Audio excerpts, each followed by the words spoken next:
മാധ്യമങ്ങൾക്ക് മുൻപിൽ വികാരാധീനരായി ശീരൂരിലെ കാണാതായ അർജുന്റെ കുടുംബം. കർണാടക സർക്കാരിൽ വിശ്വാസം കുറഞ്ഞെന്ന് അമ്മ ഷീല പ്രതികരിച്ചു. ഇനി സൈന്യം ഇറങ്ങണം, കേരളത്തിൽ നിന്ന് ആളുകളെ രക്ഷാപ്രവർത്തനത്തിനായി വിടണം. 5 ദിവസമായിട്ടും എന്തുകൊണ്ട് കർണാടക സർക്കാരിന് അർജുനെ കണ്ടെത്തുവാൻ കഴിഞ്ഞില്ല? തങ്ങളുടെ ജീവനുകൾക്ക് യാതൊരു വിലയുമില്ലേ എന്നും കുടുംബം ചോദിച്ചു. പുറലോകം അറിയണം, എല്ലാവർക്കും നീതി കിട്ടണം, ഞങ്ങളെ മോനെ എത്രയും പെട്ടെന്ന് കിട്ടണം. പിന്നെ അവിടുത്തെ സംവിധാനങ്ങളിൽ വിശ്വാസം ഞങ്ങൾക്ക് കുറഞ്ഞു. ഒന്നുകിൽ പട്ടാളത്തിന് ഇറക്കുക, അല്ലെങ്കിൽ കേരളത്തിലെ സന്നദ്ധരായ ജനങ്ങളെ വിടാൻ വേണ്ടിയിട്ട്, അത് ചെയ്യാൻ വേണ്ടിയിട്ടുള്ള സമ്മതം ഒരു കൊടുക്കുക.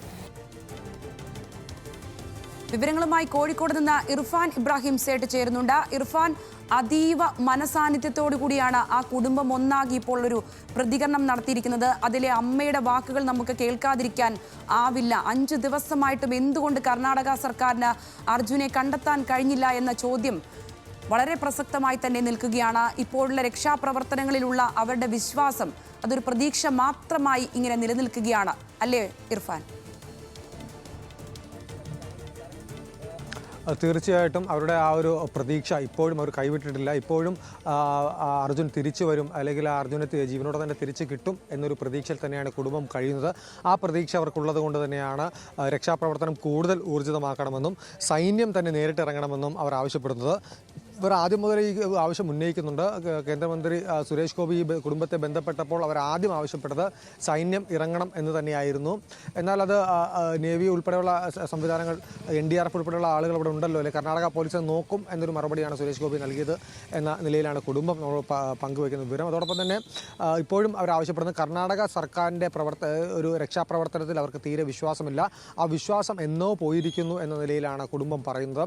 അതുകൊണ്ട് തന്നെ ഇനിയിപ്പോൾ സൈന്യം തന്നെ നേരിട്ട് ഇറങ്ങണം എന്നുള്ളതാണ്. കാരണം ഇപ്പോൾ നിലവിലെ രക്ഷാപ്രവർത്തനം മന്ദഗതിയിൽ തന്നെയാണ് എന്നാണ് അവിടെയുള്ള കുടുംബാംഗമായിട്ടുള്ള ജിതിൻ ഉൾപ്പെടെയുള്ള ആളുകൾ പറയുന്നത്. അതുകൊണ്ട് തന്നെ കുടുംബം ആവശ്യപ്പെടുന്നത് സൈന്യം നേരിട്ട് ഇറങ്ങണം എന്ന് തന്നെയാണ്. അവിടെ നിലവിൽ NDRF-ഉം SDRF-ഉം അതോടൊപ്പം തന്നെ പോലീസും ഫയർഫോഴ്സും നാട്ടുകാരും ഉൾപ്പെടെയുള്ള ആളുകൾ, നേവി ഉൾപ്പെടെയുള്ള സേനാ വിഭാഗങ്ങൾ അവിടെ ഉണ്ട്. അവർ തിരച്ചിൽ നടത്തുന്നുണ്ടായിരുന്നു. എന്നാൽ NIT നിന്നുള്ള വിദഗ്ധ സംഘം എത്തി റഡാർ ഉൾപ്പെടെയുള്ള ഉപയോഗിച്ച് അത്യാധുനിക സംവിധാനങ്ങൾ ഉപയോഗിച്ച് തിരച്ചിൽ നടത്തുന്നുണ്ട്. രാവിലെ റഡാറിൽ 3 സിഗ്നലുകൾ ലഭിച്ചു എന്ന് പറഞ്ഞിരുന്നു. എങ്കിൽ പോലും വലിയ രീതിയിലുള്ള ഒരു പ്രായോഗിക പ്രശ്നങ്ങൾ നിലനിൽക്കുന്നുണ്ട്. പരന്ന പ്രതലത്തിൽ മാത്രമാണ് റഡാർ കാര്യക്ഷമമായി പ്രവർത്തിക്കൂ. അവിടെ കുത്തനെയുള്ള മലകളിൽ നിന്നോ അല്ലെങ്കിൽ കുത്തനെയുള്ള ചെറുകുന്നുകൾ പോലെ മണ്ണിടിഞ്ഞ് രൂപപ്പെട്ട ഒരു സാഹചര്യമുണ്ട്. അതുകൊണ്ട് തന്നെ ആദ്യം ആ ഒരു പ്രതലം പരത്തിയതിനു ശേഷം ആ പ്രതലത്തിൽ വെച്ച് തന്നെയാണ് ഇത്തരത്തിൽ റഡാറിൻ്റെ പരിശോധന നടത്തിയത്. അപ്പോൾ വരുന്ന മറ്റൊരു പ്രായോഗിക പ്രശ്നം എന്ന് പറയുന്നത് അവിടെ വെള്ളം, ചെറിയ നീരുറവകളും ചാലുകളും മണ്ണിനടിയിൽ ഉൾപ്പെടെ രൂപപ്പെട്ട ആ ഒരു സാഹചര്യത്തിൽ വലിയ രീതിയിലുള്ള ബുദ്ധിമുട്ട് പ്രായോഗികമായി നേരിടുന്നുണ്ട്. അത് വെല്ലുവിളി ആണ് എന്ന നിലയിലാണ്. രാവിലെ വാഹനത്തിൻ്റേതെന്ന് കരുതപ്പെടുന്ന സൂചനകൾ ലഭിച്ചു എന്നാണ് ഇത്തരത്തിൽ പറയുന്നത്. എങ്കിൽ തന്നെയും ആ ഒരു കാര്യം ഇതുവരെയും സ്ഥിരീകരിക്കാൻ കഴിഞ്ഞിട്ടില്ല എന്ന നിലയിലാണ് നമുക്ക് അല്ലെങ്കിൽ ലഭിക്കുന്ന വിവരം. മാത്രമല്ല കുടുംബത്തിൻ്റെ ആവശ്യം എന്ന് പറഞ്ഞാൽ ഇത്തരത്തിൽ കർണാടക സർക്കാരിൽ പൂർണ്ണമായും വിശ്വാസം നഷ്ടപ്പെട്ടു. അങ്കോള പോലീസ് അപകടം നടന്ന ആ ദിവസം വൈകുന്നേരത്തോടുകൂടി അല്ലെങ്കിൽ രാത്രിയോടുകൂടി പോലീസുമായി ബന്ധപ്പെട്ടിരുന്നു. അപകടം നടന്നിട്ടും രാത്രി ആയത് അതിൻ്റെ ഒരു കാരണം അവർ പറയുന്നുണ്ട്. ഒരു പക്ഷേ മറ്റ് സാധ്യതകൾ, അതായത് രക്ഷപ്പെട്ടിരിക്കാനുള്ള സാധ്യതകളുണ്ട്. കാട്ടിലുൾപ്പെടെ കയറി രക്ഷപ്പെടാൻ ഉള്ള സാധ്യതകൾ ഉണ്ടായിരുന്നു. ആ ഒരു സാധ്യത മുൻനിർത്തിയാണ് രാത്രി മാത്രം അവർ പോലീസിനെ സമീപിച്ചത് എന്നാണ് കുടുംബം പറയുന്നത്. എന്നാൽ വാഹന ഉടമയായ മനാഫ് അപകടം നടന്ന ഉടൻ തന്നെ അങ്കോള പോലീസിൽ വിവരം അറിയിച്ചിരുന്നു. രാത്രി കുടുംബം അങ്കോള പോലീസിൽ വിളിക്കുമ്പോൾ, ഭാര്യയും സഹോദരി ഉൾപ്പെടെയുള്ള ആളുകൾ പോലീസിനെ വിളിക്കുമ്പോൾ അവർക്ക് ലഭിക്കുന്ന ഒരു മറുപടി ഈ വിവരം മിസ്സിംഗ് അർജുൻ്റെ കാര്യമല്ലേ എന്ന് പോലീസ് തിരിച്ചു ചോദിച്ചു എന്നാണ് കുടുംബം പറയുന്നത്. ആ ഒരു വിവരം അവർക്ക് നേരത്തെ ലഭിച്ചിരുന്നു. അർജുൻ്റെ ഫോട്ടോ ഉൾപ്പെടെയുള്ള കാര്യങ്ങൾ പോലീസ് അയച്ചു നൽകാൻ ആവശ്യപ്പെട്ടു. ഇതിൻ്റെയൊക്കെ രേഖകൾ തങ്ങളുടെ കയ്യിലുണ്ട് എന്നാണ് കുടുംബം അവകാശപ്പെടുന്നത്. മാത്രമല്ല ഇതിൽ വളരെ ഗുരുതരമായൊരു വീഴ്ച കർണാടക പോലീസിൻ്റെ ഭാഗത്തു നിന്നും കർണാടക സർക്കാരിൻ്റെ ഭാഗത്തു നിന്നും ഉണ്ടായിട്ടുണ്ട് എന്നാണ് കുടുംബത്തിൻ്റെ ആരോപണം. വലിയ രീതിയിലുള്ള സമ്മർദ്ദം കേരളം ചെലുത്തിയതിൻ്റെ ഭാഗമായി തന്നെയാണ് മുഖ്യമന്ത്രിയുടെ ഓഫീസസ് നിരന്തരമായി ബന്ധപ്പെടുന്നുണ്ട്. അതോടൊപ്പം തന്നെ മന്ത്രിമാരായ KV ഗണേഷ് കുമാറും മുഹമ്മദ് റിയാസും P രാജീവും റവന്യൂ മിനിസ്റ്റർ K രാജനും ഉൾപ്പെടെയുള്ള ആളുകൾ, AK ശശീന്ദ്രൻ ഉൾപ്പെടെയുള്ള ആളുകൾ ബന്ധപ്പെടുന്നുണ്ട്. MP MK രാഘവൻ നേരിട്ട് ബന്ധപ്പെട്ടിരുന്നു. ഇർഫാനിലേക്ക് മടങ്ങിയെത്താം. കുടുംബത്തിന്റെ പ്രതികരണത്തിലേക്ക് നമുക്ക് ഒരിക്കൽ കൂടി ഒന്ന് പോകേണ്ടതുണ്ട്. ആ അമ്മയുടെ പ്രതികരണം കേൾക്കാം. പുറലോകം അറിയണം, എല്ലാവർക്കും നീതി കിട്ടണം. ഞങ്ങൾക്ക് ഞങ്ങളെ മോനെ എത്രയും പെട്ടെന്ന് കിട്ടണം. പിന്നെ അവിടുത്തെ സംവിധാനങ്ങളിൽ വിശ്വാസം ഞങ്ങൾക്ക് കുറഞ്ഞു. ഒന്നുകിൽ പട്ടാളത്തിന് ഇറക്കുക, അല്ലെങ്കിൽ കേരളത്തിലെ സന്നദ്ധരായ ജനങ്ങളെ വിടാൻ വേണ്ടിയിട്ട്, അത് ചെയ്യാൻ വേണ്ടിയിട്ടുള്ള സമ്മതം അവർ കൊടുക്കുക. ഇർഫാൻ, അങ്കോളയിലെ അർജുനു വേണ്ടിയുള്ള തിരച്ചിൽ തുടരുകയാണ്. അർജുന്റെ കുടുംബത്തിന്റെ പ്രതികരണമാണ് ഇപ്പോൾ കേട്ടത്. അമ്മയുടെ പ്രതികരണമായിരുന്നു ആ കേട്ടത്.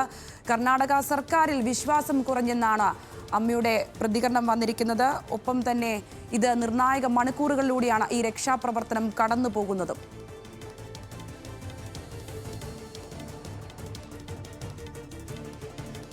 ഇർഫാൻ തുടരുന്നുണ്ട്. ഇർഫാൻ, ഈ അമ്മയുടെ പ്രതികരണം പോലെ തന്നെ ഇതിൽ സൈന്യം ഇറങ്ങണമെന്ന് അവർ ആവശ്യപ്പെടുന്നുണ്ട്. അതുപോലെ തന്നെ കേരളത്തിൽ നിന്നും സന്നദ്ധരായിട്ടുള്ള ആൾക്കാർ ഇതിന് റെഡിയായി നിൽപ്പുണ്ട്. അവരെ കർണാടകയിലേക്ക് എത്തിക്കണമെന്നുള്ള ആവശ്യവും അവർ ഉന്നയിക്കുന്നുണ്ട്. ഇതിൻ്റെയൊക്കെ സാധ്യതകൾ എത്തരത്തിലാണ് ഈ അവസരത്തിൽ?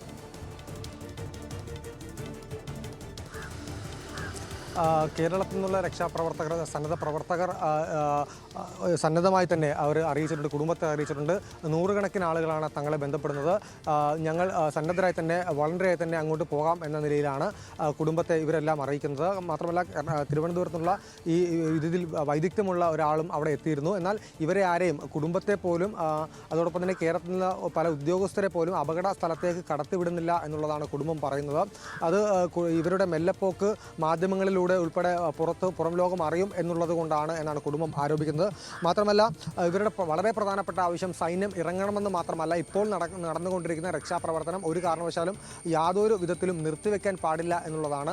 ഇപ്പോൾ ഏകദേശം 105 മണിക്കൂർ അടുത്താവുന്നു എന്നാണ് പറയുന്നത്. അതുകൊണ്ട് തന്നെ ഏതെങ്കിലും സാഹചര്യത്തിൽ ഒരു നേർത്ത കണികയെങ്കിലും, ഇദ്ദേഹത്തിൻ്റെ ജീവൻ നിലനിർത്താനുള്ള നേർത്ത കണികയെങ്കിലും ഉണ്ടെങ്കിൽ ആ ഒരു സാധ്യത കൂടി തങ്ങൾക്ക് പരിശോധിക്കേണ്ടതുണ്ട്. അതുകൊണ്ട് തന്നെ ആ ഒരു പ്രതീക്ഷ തങ്ങൾക്കുണ്ട്. ഇപ്പോഴും തങ്ങളുടെ മകൻ, തങ്ങളുടെ പ്രിയപ്പെട്ടവൻ ആ ലോറിയുടെ ക്യാബിനിൽ ഉണ്ട് എന്നൊരു പ്രതീക്ഷ തങ്ങൾക്കുണ്ട്. അതുകൊണ്ട് തന്നെ രക്ഷാപ്രവർത്തനം ഒരു സാഹചര്യത്തിലും നിർത്തിവെക്കാൻ പാടില്ല എന്നുള്ളതാണ് കുടുംബത്തിൻ്റെ മറ്റൊരു പ്രധാനപ്പെട്ട ആവശ്യം.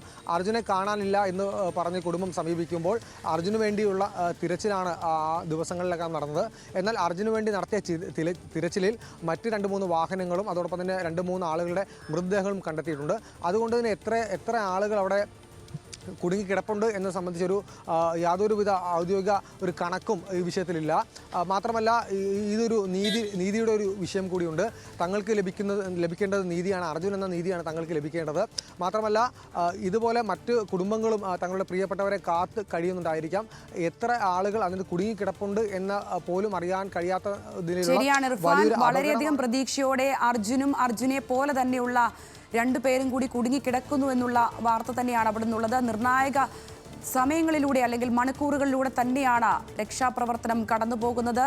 ആ കുടുംബത്തിൻ്റെ പ്രതീക്ഷ പോലെ തന്നെ അർജുനെ എത്രയും വേഗം കണ്ടെത്താൻ കഴിയട്ടെ.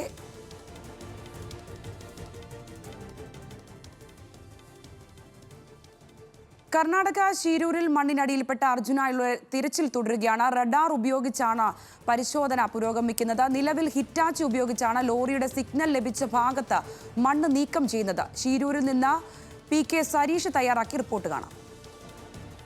അർജുനായുള്ള തിരച്ചിൽ ഇപ്പോഴും തുടർന്നുകൊണ്ടേയിരിക്കുകയാണ്. അർജുനോടൊപ്പം തന്നെ 2 പേർ കൂടി ഈ മണ്ണിനടിയിൽ പെട്ടിട്ടുണ്ട് എന്നുള്ളത് തന്നെയാണ് SP-യും ജില്ലാ കളക്ടറും ഉൾപ്പെടെയുള്ളവർ നൽകുന്ന വിവരം. അവരെ കൂടി കണ്ടെത്തേണ്ടതുണ്ട്. പക്ഷേ ഇപ്പോഴും കൃത്യമായ ഒരു വിവരം നമുക്ക്, അല്ലെങ്കിൽ ഇവർക്ക് കൈമാറാൻ സാധിക്കുന്നില്ല, ജില്ലാ ഭരണകൂടത്തിന് കൈമാറാൻ സാധിക്കുന്നില്ല എന്നുള്ളതാണ് ഏറ്റവും വേദനാകരമായ കാര്യം. കാരണം വലിയ രീതിയിൽ ഇപ്പോഴും മണ്ണ് അടിഞ്ഞു കിടക്കുന്നുണ്ട്. ആ മണ്ണ് മാറ്റിയാൽ മാത്രമേ ഇതിനടിയിൽ വാഹനമുണ്ടോ എന്നുൾപ്പെടെയുള്ള കാര്യങ്ങളിലേക്ക് സ്ഥിരീകരണം ഉണ്ടാവുള്ളൂ. റഡാർ സംവിധാനം ഉപയോഗിച്ചുള്ള പരിശോധനയും ആദ്യഘട്ടത്തിൽ പരാജയമാണ് എന്ന് വേണം പറയാൻ. കാരണം ആദ്യഘട്ടത്തിൽ നടത്തിയ പരിശോധനയിൽ 3 തവണ സിഗ്നൽ ലഭിച്ചു. പക്ഷേ അത്തരത്തിൽ ഒരു ലോറിയുടേതെന്ന് സംശയിക്കാവുന്ന രീതിയിലുള്ള സിഗ്നലുകളൊന്നും ലഭിച്ചിട്ടില്ല എന്നുള്ളതാണ് NIT സംഘം നമ്മളോട് നേരത്തെ പറഞ്ഞിട്ടുള്ളത്. ഇനിയും അവർക്ക് പരിശോധന നടത്തണമെങ്കിൽ കൃത്യമായി ആ മേൽത്തട്ടിൽ നിന്നും കൂടുതലായി മണ്ണ് എടുത്ത് മാറ്റിയാൽ മാത്രമേ അവർക്ക് പരിശോധന നടത്താനാവുകയുള്ളൂ. അങ്ങനെയുള്ള പരിശ്രമം നടത്തണമെങ്കിൽ ആദ്യഘട്ടത്തിൽ കൂടുതൽ JCBകളും ഇറ്റാച്ചികളും ഇവിടേക്ക് എത്തിച്ച് അവിടെ നിന്നും മണ്ണ് മാറ്റേണ്ടതുണ്ട്. പക്ഷേ ഇടയ്ക്കിടെ പെയ്യുന്ന മഴ വലിയ വെല്ലുവിളിയായി തന്നെയാണ് നിലനിൽക്കുന്നത്.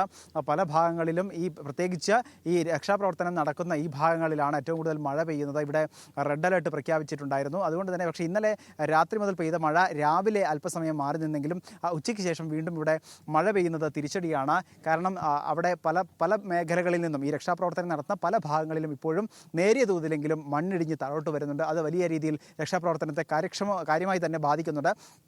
കാര്യക്ഷമമായ രക്ഷാപ്രവർത്തനം നടത്തണമെങ്കിൽ ഒരുപക്ഷെ ഇനിയും മഴ മാറി നിൽക്കണം. അതോടൊപ്പം തന്നെ NIT ഉദ്യോഗസ്ഥർ എത്തുകയും റഡാർ ഉപയോഗിച്ച് കൃത്യമായ പരിശോധന നടത്തി എവിടെയാണ് ലോറി ഉള്ളത് എന്ന് കൃത്യമായി കണ്ടെത്തുകയും ചെയ്താൽ മാത്രമേ രണ്ടാം ഘട്ടത്തിലുള്ള രക്ഷാപ്രവർത്തനങ്ങൾ അവിടെ നടത്താനാവുകയുള്ളൂ. ഇപ്പോൾ നടത്തിയിരിക്കുന്നത് ഈ റോഡ് കൃത്യമായി ഈ മംഗലാപുരത്ത് നിന്നും ഗോവയിലേക്കുള്ള ഈ ഷിരൂരിലേക്കുള്ള ഈ ദേശീയപാത കൃത്യമായി അവർ മണ്ണ് അവിടെ നിന്നും നീക്കം ചെയ്ത് പുഴയിലേക്കോ അല്ലെങ്കിൽ മറ്റ് സ്ഥലത്തേക്കോ മാറ്റുന്ന പ്രവർത്തനം മാത്രമാണ് ഈ ഘട്ടത്തിലെല്ലാം അതിവേഗത്തിൽ പൂർത്തീകരിച്ചിരിക്കുന്നത്. ഇപ്പോഴും ആദ്യഘട്ടം മുതൽ ഈ ലോറി ഉടമസ്ഥൻ ഉൾപ്പെടെ പറഞ്ഞത് ഈ വശം ചേർന്നാണ് ഈ ലോറി ഉള്ളത്. കാരണം അവർ ഷിരൂരിൽ നിന്നും മംഗലാപുരം ഭാഗത്തേക്ക് പോവുകയായിരുന്നു. അതുകൊണ്ട് തന്നെ കടയിലേക്ക് ചായ കുടിക്കാൻ റോഡിൽ നിന്നും അല്പം മാറി പാർക്ക് ചെയ്ത വാഹനമാണ്.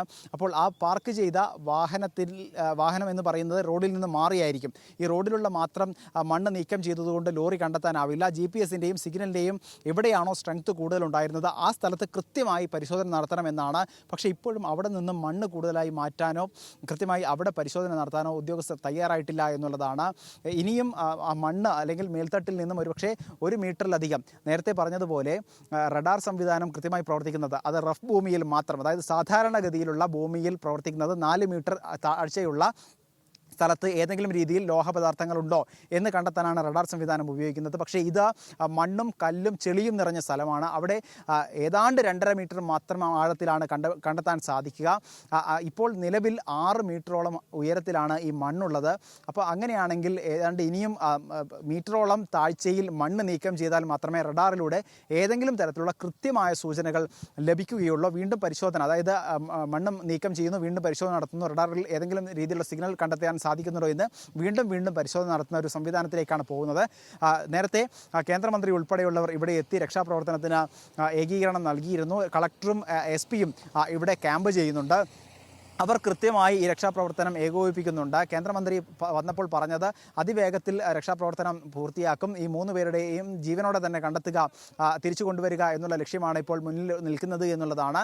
പക്ഷേ അപ്പോഴും സംശയമായി നിൽക്കുന്നത് ഈ റോഡിലെ മണ്ണുകൾ അല്ലെങ്കിൽ മണ്ണ് മാത്രം നീക്കം ചെയ്തതുകൊണ്ട് ഈ വശത്തുള്ള, അതായത് ലോറിക്ക് മുകളിലുള്ള മണ്ണ് എങ്ങനെ നീക്കം ചെയ്യും, അത് എങ്ങനെയാണ് ആ ലോറി അവിടെ ഉണ്ടോ എന്ന് സ്ഥിരീകരിക്കാനാവുക എന്നുള്ളതാണ്. എന്തായാലും അവിടെ വൈകിട്ടോടെയെങ്കിലും അല്ലെങ്കിൽ രാത്രിയോടെയെങ്കിലും ഈ മണ്ണിനുള്ളിൽ ലോറി ഉണ്ട് എന്നൊരു സ്ഥിരീകരണം വന്നാൽ പോലും ഒരുപക്ഷെ നാളെയോ അല്ലെങ്കിൽ തൊട്ടടുത്ത ദിവസങ്ങളിലോ മാത്രമേ ആ ലോറിയിൽ നിന്നും അർജുൻ ഉൾപ്പെടെയുള്ളവരെ കണ്ടെത്താൻ സാധിക്കുള്ളൂ എന്നൊരു സാഹചര്യമാണ്. അതും മഴ മാറി നിന്നാൽ മാത്രമേ, മഴയും മണ്ണിടിച്ചിലും മാറി നിന്നാൽ മാത്രമേ ആ രക്ഷാപ്രവർത്തനം കാര്യക്ഷമമായി മുന്നോട്ട് കൊണ്ടുപോകാൻ സാധിക്കൂ എന്നൊരു സാഹചര്യത്തിലാണ്.